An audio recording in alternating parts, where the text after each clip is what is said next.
One of the things that was pointed out in those stories was the sort of Manhattan Project approach to making fusion energy a reality, or the Apollo program approach to making fusion energy a reality. We need that sense of urgency. If you want clean energy for the planet on a timescale that's salient to solving the problems we're seeing emerge today, then we really need to act like it. It's urgent. It is urgent. People want to work on this. I have no problem recruiting. Best students in the country and in the world have been coming here for decades because they believe in this. They really believe this is something for mankind, not just a cool science project. But we need to be able to harness them and let them loose on some of these big, gnarly technical challenges. Hi, I'm Reid Hoffman. And I'm Aria Finger. We want to know what happens if, in the future, everything breaks humanity's way. We're speaking with visionaries in every field, from climate science to criminal justice, and from entertainment to education. These conversations also feature another kind of guest, GPT-4, OpenAI's latest and most powerful language model to date. Each episode will have a companion story, which we've generated with GPT-4 to spark discussion. You can find these stories down in the show notes. In each episode, we seek out the brightest version of the future and learn what it'll take to get there. This is possible. I am particularly interested in our guest today and our topic today because fusion energy is one of the things that can unlock so much of what's possible. Fusion energy is the same process that the sun gives. It's the solar energy that powers everything that we do on the planet today. All of the biodiversity, all of the heat and temperature, and a bunch of other things that make that happen. And that's something that we are looking at. Can we make it ourselves? So our astonishing guest today is Dr. Kim Budell, the 13th director of Lawrence Livermore National Laboratory, a federal research facility. The lab uses science and technology to make the world a safer place. Her lab, you might have seen it in the news, was the first to achieve scientific energy break-even in a controlled experiment. Nuclear scientists call it the holy grail of clean energy they've been chasing for decades. The Lawrence Livermore National Laboratory in California achieved fusion ignition. Have used lasers to produce a nuclear fusion reaction that creates energy. Simply put, this is one of the most impressive scientific feats of the 21st century. In other words, they produced more energy from fusion than the laser energy used to drive the experiment. And so obviously we are a long way off from harnessing fusion for day-to-day energy use, but this is the first incredible step in getting to a carbon-free future. And, this is so important because fusion doesn't produce carbon, greenhouse gases, and can be enormous amount of energy because almost anything that we want to achieve, whether it's transport or even carbon recapture or anything else, all requires power.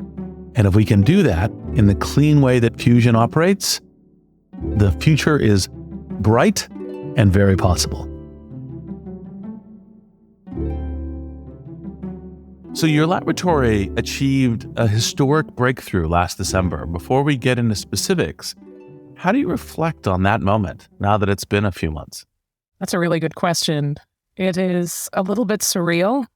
We've been working toward this breakthrough for 60 years. And so we've been making steady progress all through that time, but there is that moment when you get to the big goal where it's a little bit unbelievable in the moment. So we're absorbing it and getting energized for the next steps. And just so proud of our laboratory, of our collaborators, of our international team that's worked on this for so long. The kind of persistence that they brought to this problem is really inspiring to me. So I'm reveling. I'm the luckiest lab director in the world, for sure, right now. Well, I think you're not the only one it inspired. I think it inspired millions and, maybe billions of people across the globe. But for us laymen, or laywomen, I should say, We know that you created more energy that it took to produce the reaction, but can you explain that in like kettles of tea? So the actual amount of energy in terms of, how many kettles of tea you can heat up is actually pretty small. It's a few kettles of tea, but it's created in a very, very short amount of time. So the power in that reaction is very high, but just for a very brief, billionth of a second kind of time frame. So, what we do in these experiments is we try to recreate the process that fuels the sun and the stars in the solar system. So the energy source in the sun is hydrogen atoms, deuterium and tritium, which are essentially heavy hydrogen atoms, fusing together. When they fuse together, they create a helium atom and a neutron, which carries energy away from the reaction. And so in the sun, the way that works is gravity. The sun's very big, has very large gravitational field, so it squeezes the fuel in the center of the sun together, and that fusion process is sustained over time. That's why the sun burns and is bright. In the laboratory, how do we create conditions where we can squeeze this little fuel pellet that we have for long enough and hold it together for long enough that those fusion reactions can begin to burn and self-sustain over time? So that's the trick, really, that we've been working on for all this time. We use a little different process than the sun because we don't have a gravitational field in our experiments that's of that scale. So we use a process called inertial confinement. So we take a little can called a hohlraum. It's about a centimeter long and maybe half a centimeter in diameter. And we shine a lot of laser energy into that. So we shine 192 laser beams into that little can, about 2 megajoules of laser energy. And what we did in December is produce more fusion energy out than we had laser energy into the process. So 2 megajoules laser energy in, 3 megajoules fusion out, which was super, super exciting. It's the first time that's ever been done in the laboratory. So, I mean, I love that anyone can understand. Like 2 went in and 3 came out. And so when you think about next steps, is the next step, okay, next month we want to get 10 megajoules coming out and then 100 and then, or like, what are the goals coming forward? So 10 megajoules will be great. I like the way you think. So there's a few things that work against you in this process. One is that any little perturbation in those capsules can cause the capsule to break apart. So as the capsule breaks apart, the fuel cools down. When the fuel cools down, the fusion turns off. So we have a lot of work to do to make those capsules better, more precise, more robust, so that we can repeatably produce high fusion yields, 3 megajoules and more, we hope. The second thing is we have been steadily turning up the energy of the laser by making improvements to the ability of the optics in the laser, all the big glass pieces, to withstand damage from these very high laser energies. And a little bit of energy helps a lot. It allows you to push a little harder and a little faster. So we're going to keep working on that. The goal is to increase the yield. And so our first goal was to get to a stable platform that can ignite routinely. So we're going to work on repeating this experiment. And probably for me, my internal goal is getting to something like 5 megajoules over the next year. It doesn't sound like a lot, but it did take us, we've been working at this facility for 10 years. So it took us 10 years to get to 3 megajoules. Getting to 5 in 1 year would be a pretty big deal. Love it. That's scale. So where do you view the scale of opportunity when it comes to nuclear fusion? For example, is there a world in which energy is no longer a limited resource? I sure hope so. And I think what we did with this December result is demonstrate the fundamental building block of what a fusion energy future could be built upon, right? So I don't want to understate the challenge of getting from where we are today to a fusion power plant. But the could you do it part has been answered. We've demonstrated that in the laboratory, we can achieve the conditions required to do this. Can you do it 10 times a second? Can you do it with gains of, 40 or 50, not 1.5? Can you do it economically? Those are all important questions for a fusion energy future. But the fuel is abundant. And for inertial confinement, people talk a lot about the fuel that we use, which includes deuterium and tritium. Tritium is a valuable resource and relatively scarce. ICF doesn't require a lot of tritium to get started. The capsules are very small, and the amount of tritium we use is quite small. So again, it's quite plausible that you could think about building a fusion energy industry around concepts like inertial confinement and having the resources you need to really do that. So I think it's great. And I think, fusion energy is baseload generating energy, which is really one of the common complaints people have about this energy transition we're embarking now.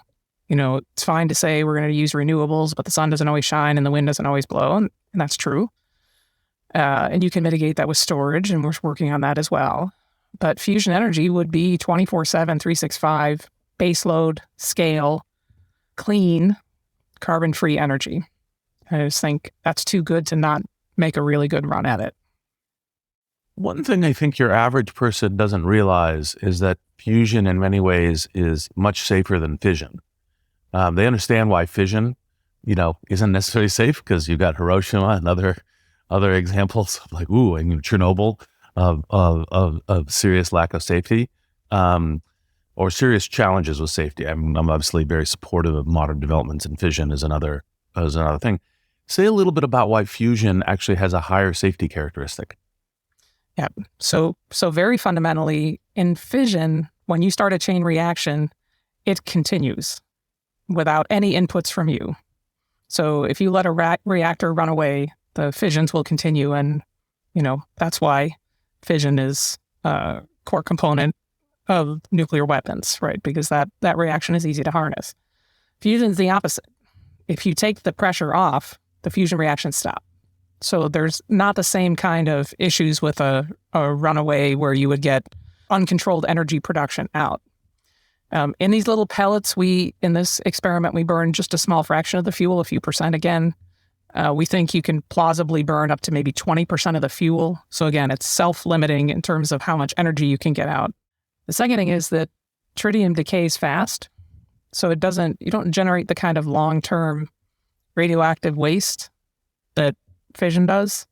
So I think there's still a huge effort that we need to undertake to educate the public about what fusion energy is and is not, and the kind of attention we pay to safety, and learn the lessons that the fission industry learned about what happens when you lose the public trust.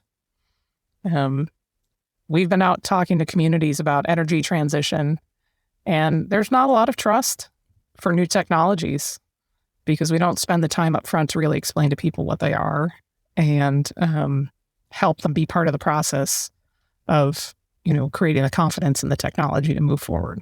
I want to turn to one of the AI-generated stories. This AI story talks about 4 different breakthroughs. First, the development of advanced laser technology. Second, the discovery of new sources of tritium. Third, the design and construction of cost-effective, state-of-the-art fusion plants. And then lastly, the development of smart and resilient electric grids. Can you say a bit more about each of these?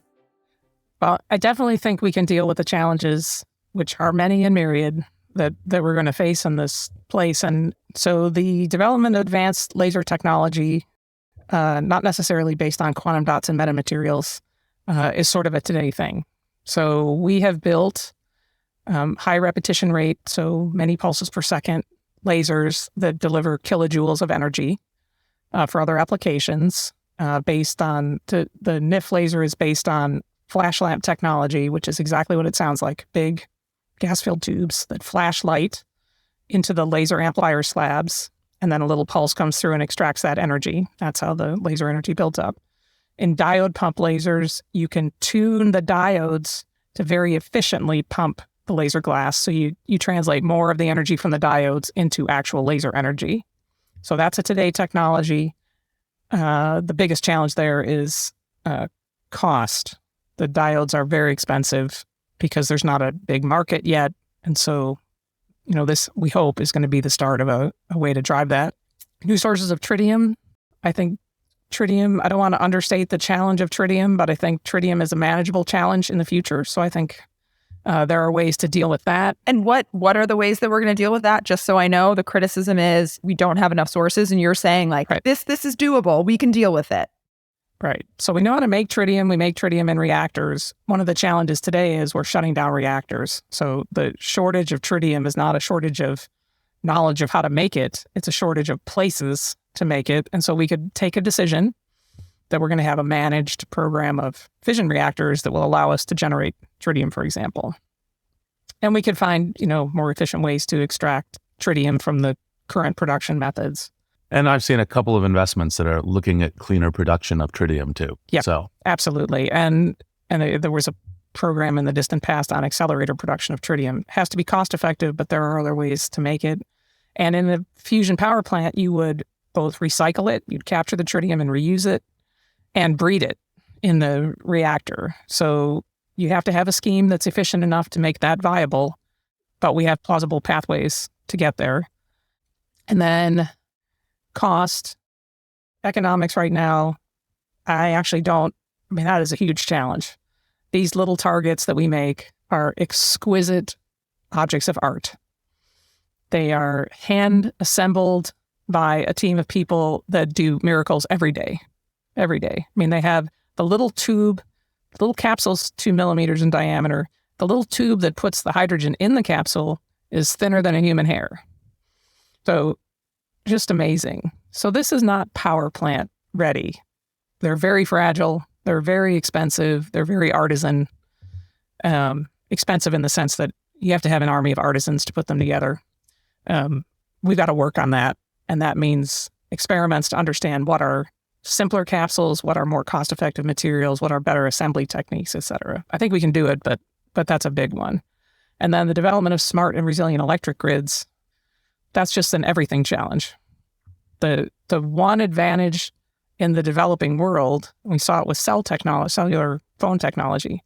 If you don't have any infrastructure, you can start with better infrastructure. You can leapfrog. You don't have to deal with our messiness. Exactly. Yeah. In the U.S., we've got to grapple with our aging and very fragile grid and think about it, for integrating renewables, whether we get to fusion energy or not. So there's a lot of work to do on that front. But all the elements there, I wouldn't say they're just engineering problems. There's a lot of real learning that has to be done to tackle them.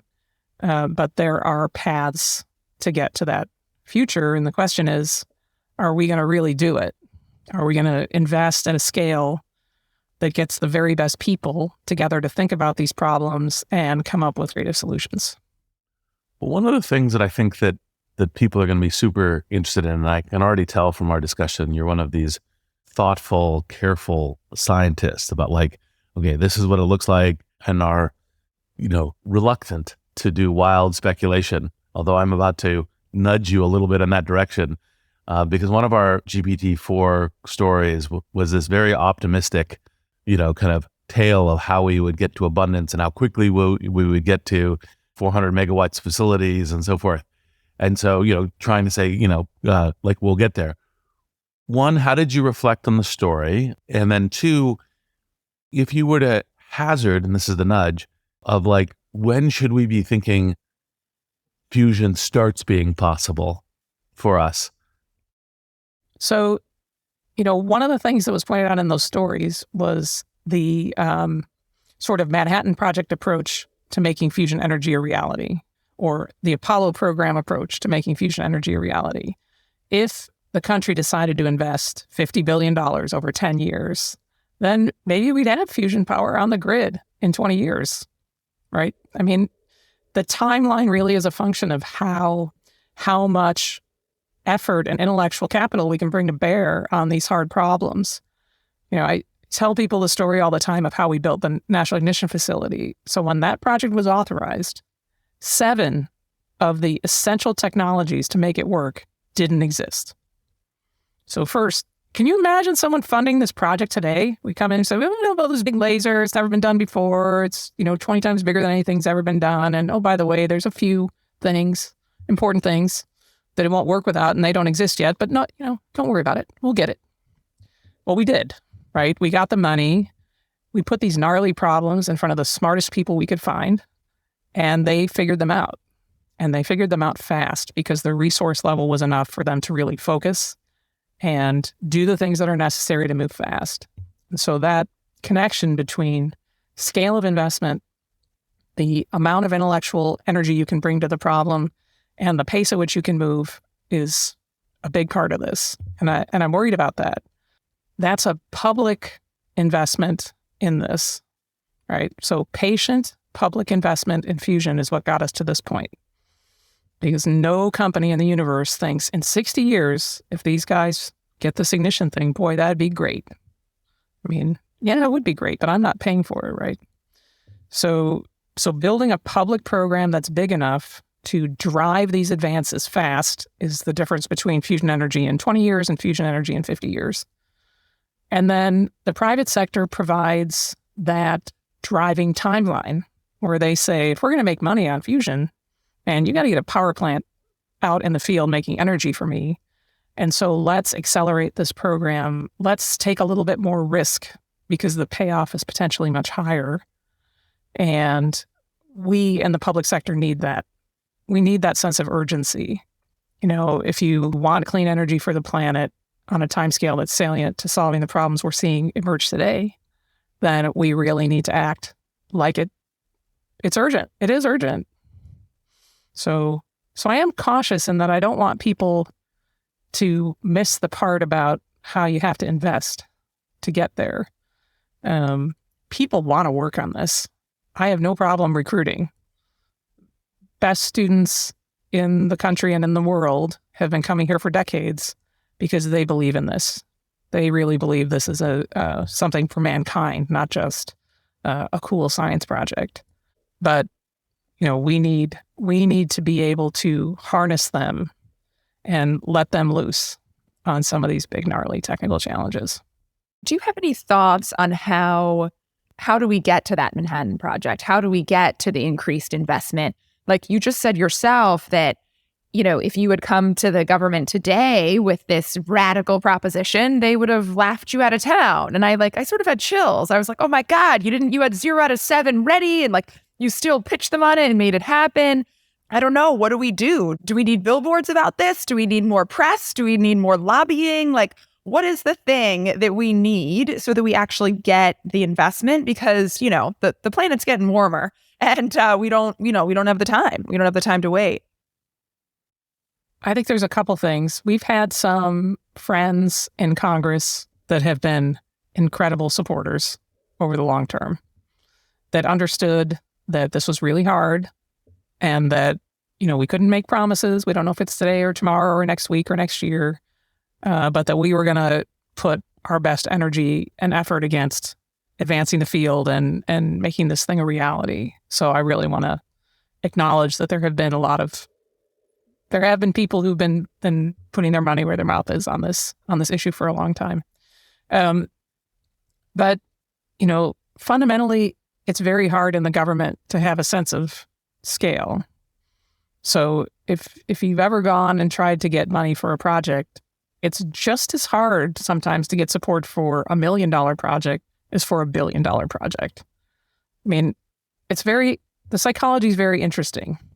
If you think about $50 billion over 10 years, so $5 billion a year for fusion, that's a really small number relative to some of the things we spend money on. So it's not outside the realm of possibility. What we need is a way to generate confidence in the people who appropriate the money that we are going to be transparent about the progress that we're making. We're going to be realistic about the challenges. We're going to tell them how we're spending the money and why, you know, in this way or that way. And we're going to bring them interim wins for that. Not just take the money for 10 years and then come back at the end and say, well, we got pretty close, but, you know, no power plant.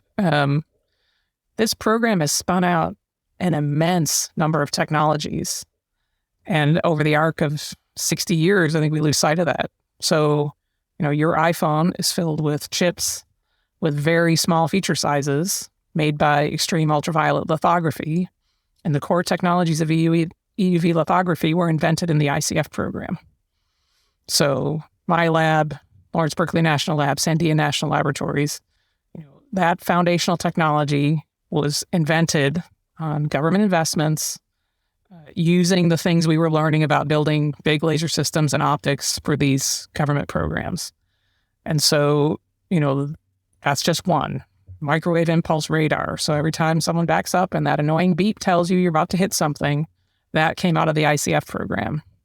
So there's millions of these great news stories, and I think we should tell them so that people know, you'll get a fusion power plant, but along the way, you may get a few other things that have benefits we can't even project right now. So fusion needs a better PR person. We're on it. Okay. That makes sense. Yes. That's great. You're doing your part. Yes. We hope so. We hope so. Say a little bit about the geopolitics of fusion. Obviously, one thing that's very important is to make sure that we can attract talent to work on this from everywhere in the world. That's one part of it. What's going on, generally speaking, when you look at a kind of a global perspective on the geopolitics of fusion? I'm glad you noted that. If you look at our program, we have lots of scientists from all over the world who came here because we had the facility where they could do the work they were really passionate about.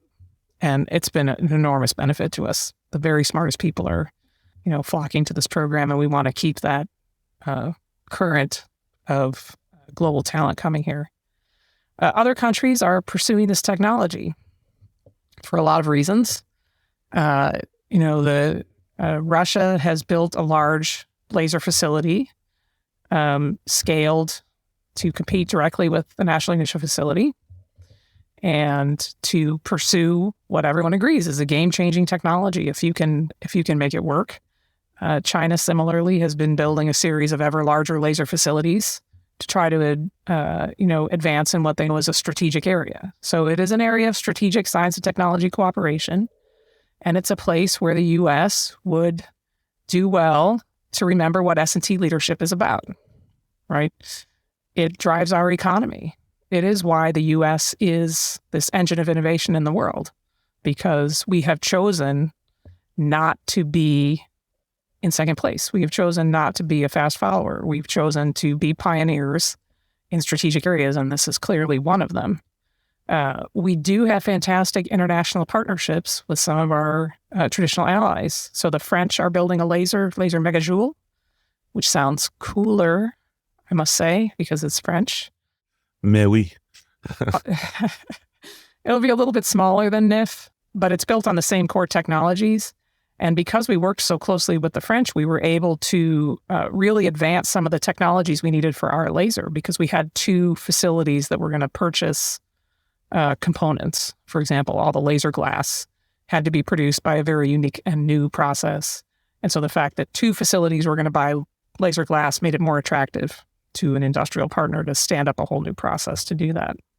So that's been great and very fruitful. Similarly, with our colleagues in the United Kingdom, we have a longstanding collaboration on the science, and that's been hugely beneficial to us. So it's a way for us to work with our partners and allies to advance critical technologies that have real implications, economic implications, but also national security implications, and demonstrate, the kind of partnership that is increasingly important in the world today. You look at what's happening geopolitically today and the way the Western alliance has come together, for example, to support Ukraine is really heartening to me. That's a sign that we really, when the chips are down, we really understand what matters and what we value. We also asked GPT-4 to tell us a story about one city plagued by, rolling outages and expensive fossil fuels. And we asked about the city of Karachi, Pakistan, and how they in the future could sort of successfully integrate fusion into their grid and perhaps solve some of their problems. And to your point, I feel like developing countries are like, listen, all of you, like you owe us. Like, don't tell me to not use energy right now. Like, what are you talking about? So I would just love a reflection on that story. What, if anything, maybe nothing, but what did that get right about a city in the developing world sort of transitioning to a partially fusion future?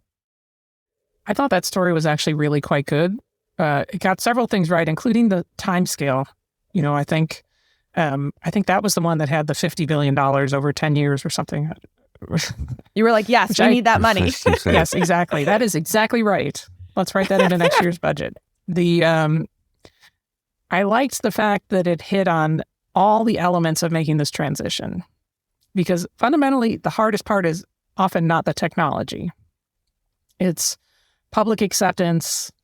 It's integrating it into your current systems. It's understanding the long-term issues around supply chain and, second-order effects that you don't think about with technology.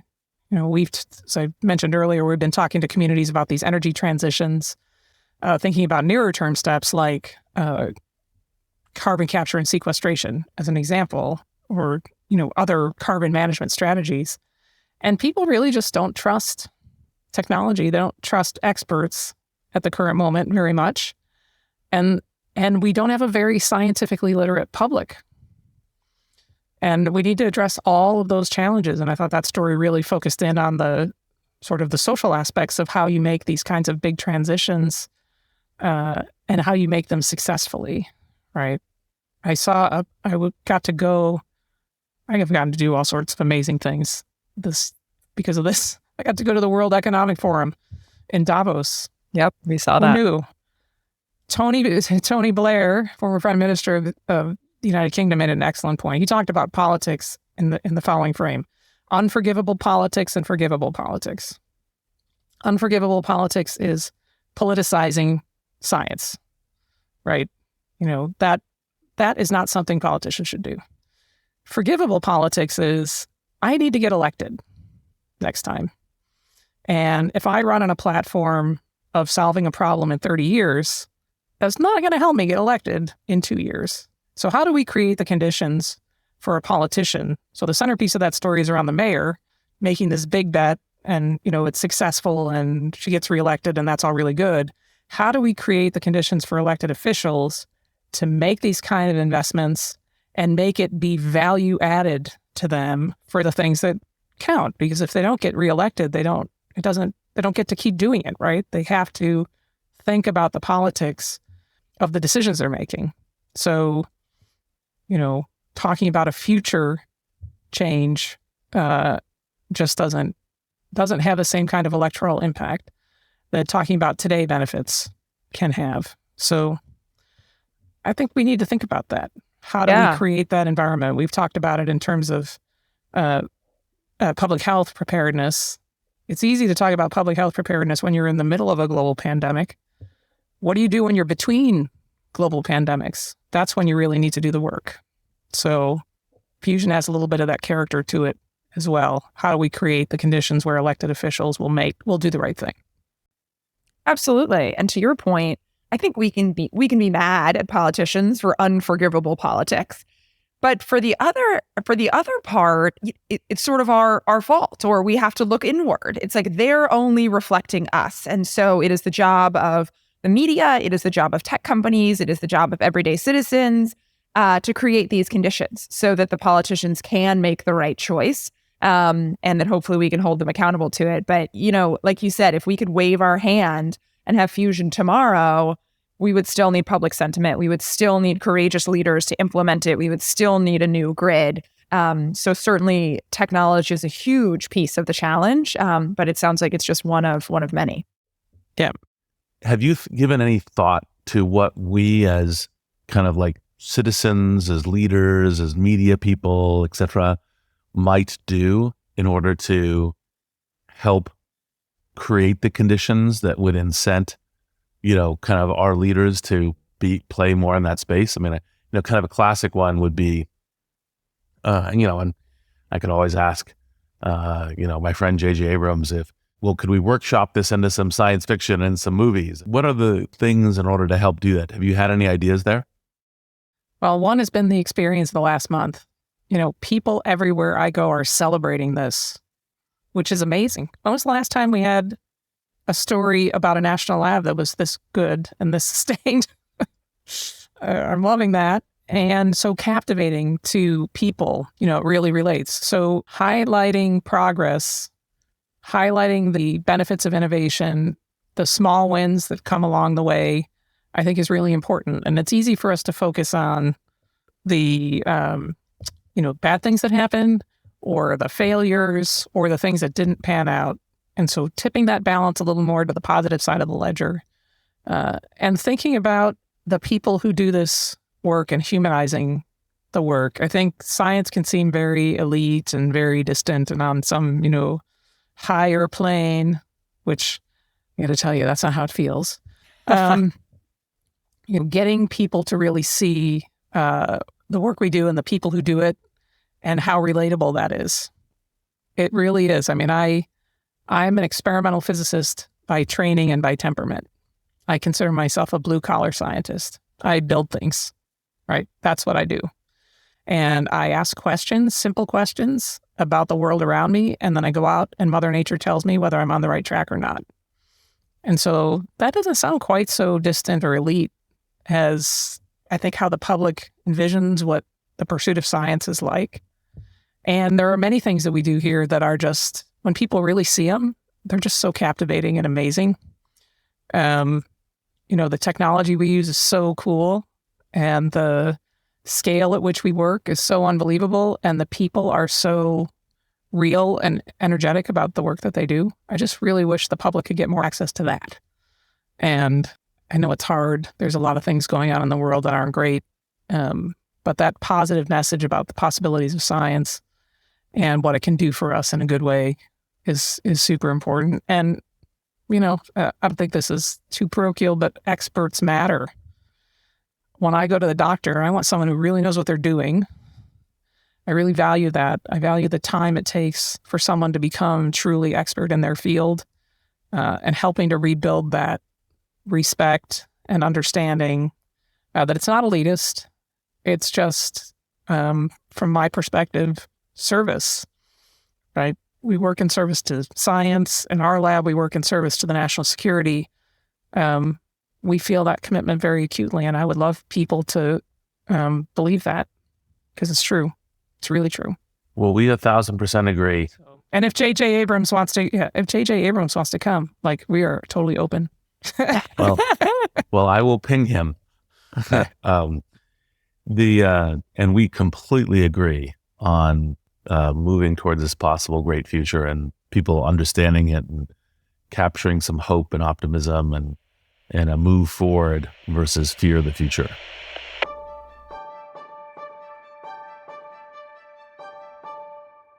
So on that note, we will go to a rapid fire section that we do. So our first question is there a movie, song, or book that fills you with optimism for the future? Recently, someone pointed me to the book Apollo. It's a relatively old book by Charles Murray and Catherine Bly Cox. And it's not about the astronauts. It's about the program to build the technology to take astronauts to the moon.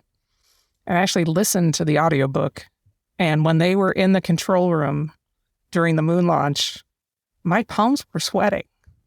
So just what people are capable of when you put these challenges in front of them, what we have done as a nation, we can do anything if we really, put our mind to it. So that's my current recommendation. The associated movie, not about the whole program, but Apollo 13, where the scene where the engineers, they have to figure out this problem on the ship, and one of the engineers comes in and dumps a box of junk on the table. It's like duct tape and some paper and all this weird stuff, and says, okay, this is what we've got. How do we fix this problem? The engineers were the hero, and I really love that. I just thought, that sense of team and sort of the MacGyvering of the solution to the problem, those kind of things inspire me. Absolutely. They brought compassion and the scale of human ingenuity. And even when you know the end, your palms are sweating. Exactly. Where do you see progress or momentum outside your field that inspires you? Really, it's AI and machine learning.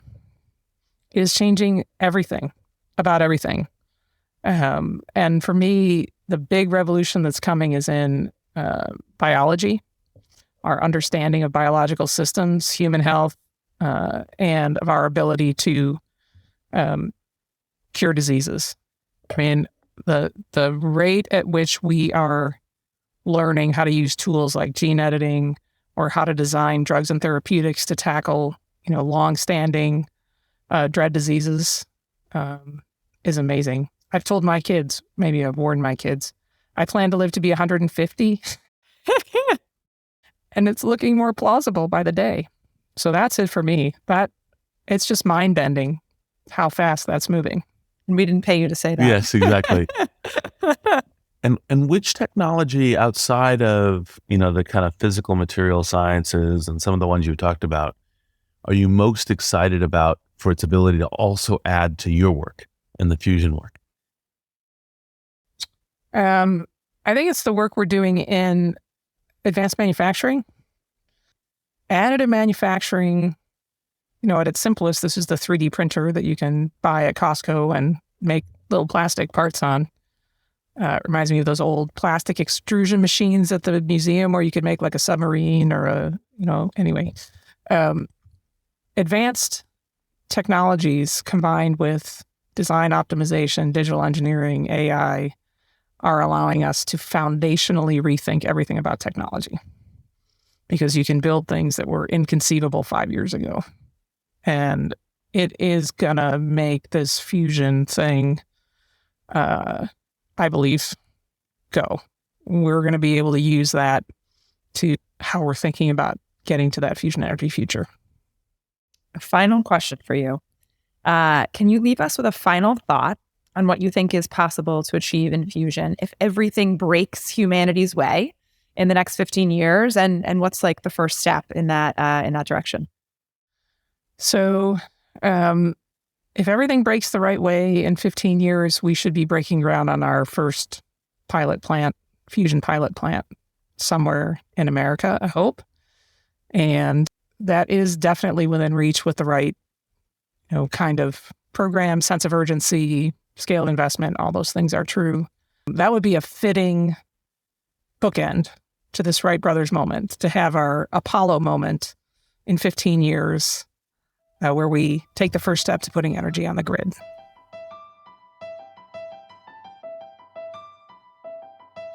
Dr. Goodell, this has been amazing, and I look forward to meeting you in person at some point. Thank you for joining us on Possible.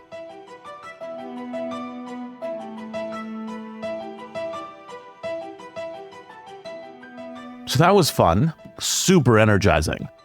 I was just so impressed by her. It's like she is so optimistic about the future. And this isn't blind optimism. This isn't optimism because she wants to make billions of dollars. She's been working her entire career for 30 years, and she finally had this breakthrough. And she's so humble about it. She hadn't been getting recognition. And she says, I got to go to the World Economic Forum. Like, people called me. They wanted to talk to me. And I love the idea of amazing scientists like her being the next generation of rock stars. It's like she is the person that we should be looking up to. I want to tell my 7-year-old about her so that he wants to become a scientist. And so I think we can take her optimism at face value, because she's, to your point, like doing the work in the trenches every day. And that was pretty cool. And, I've thought for quite some time that the kind of a fusion Apollo project, a fusion Manhattan project is absolutely imperative from both a U.S. and a world perspective. And I think one of the things that was, I think, a good note from her that kind of led a conversation between us was to say, look, in order to make that happen, we have to enable it. We citizens. Yes. Because if there isn't at least scope for it, support for it, then it's very difficult for the politicians to go, okay, you've elected me, and, taking these risks of heavy investment now for a uncertain and date and some risk in payoff in the future. Is that something you would want me to do? And, we see instances of that, like, okay, Solyndra and so forth. And you're like, well, but actually, Nick, this is trying to make that clean climate future, and doing it as part of a portfolio is part of what makes it work. And I thought her exhortation and appreciation that she, I love the fact that a lot of great talent from around the world still wants to work there, and that she doesn't have any challenges with applications and recruiting. But we also need to help that work if we want to benefit from it in the way that we will need as a society and as a planet. Yeah, absolutely. And I think, she talked about Apollo and Apollo 13, and those were moments where everyone was galvanized and excited. And what we need to do here is get the public involved. But also, as she said, we're not just going to get fusion out of it. Science is going to give us so many other things. When we're doing this exploration, we're going to get the next generation of the internet. We're going to get the next technology that fuels mobile phone creation. All of these things are going to be expert byproducts. And so how can we get people to buy into that big bet, knowing that we don't know what's going to come from it, but there's going to be exciting technologies and breakthroughs that we're going to get from investing in science. And we have seen lately this real anti-science rhetoric from politicians, even from newspapers and media properties. And so that's one of the biggest things I think we have to tackle here, because we do need a pro-science, pro-innovation populace. I think part of that is saying, look, the science stuff isn't like driving a car down the road. Just a side comment from her was that in funding this material science, we also, of course, end up with the science that leads to the chips in the iPhone or, smartphones. That kind of thing is actually, in fact, super important. And it's part of the reason why it's really important that, great talent go into science, your 7-year-old, but also that we support and value that. And I also loved that, kind of Apollo 13 moment where the engineers are the heroes, because it was engineering that not just put them up there, but also got them back. That sort of, we can do these great things and we should do that. I mean, I think it's even, there's all kinds of kind of strange, kind of anti-science, genetics running around. I'm just not talking about the anti-vaxxers. And the anti-vaxxers, well, no, I'm right, because I know that the vaccine is currently dangerous. And you're like, well, look, if you said 1 million people get the vaccine and 30 people have bad responses and you save, 200,000 lives, or 100,000 lives, you're like, yeah, right? I'll take that math. Yeah, the math works. That doesn't mean that the 20 or 30 people don't have, serious responses. Right. But that's the way that the vaccine thing works. And to be fundamentally pro-science, pro the scientific process, that's part of where we get to. Anyone who's not pro-science should disallow themselves from an iPhone. They should disallow themselves from a car. They should disallow themselves. I mean, there's just all of this stuff from penicillin. No penicillin for you. And so and it's precisely why we're doing this podcast. Go, oh my God, there's amazing goodness here. Let's go for the amazing goodness. And, she was again canonical in that what's possible is not pie in the sky. What's possible is not, kind of just like dreaming. There's actual path making that's already in progress towards it, and we can see it. There's a lot of work to get there, and there's some risk and some uncertain journey, but let's go towards that with commitment and grit and intelligence, and showing that is part of why we're doing this.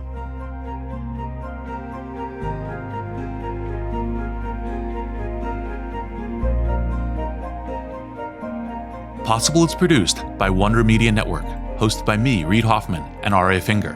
Our showrunner is Sean Young. Possible is produced by Edie Allard and Sarah Schleid. Jenny Kaplan is our executive producer and editor. Special thanks to Brianna Bishop, Surya Yalamanchili, Saide Sapieva, Ian Alice, Greg Beato, and Ben Rellis.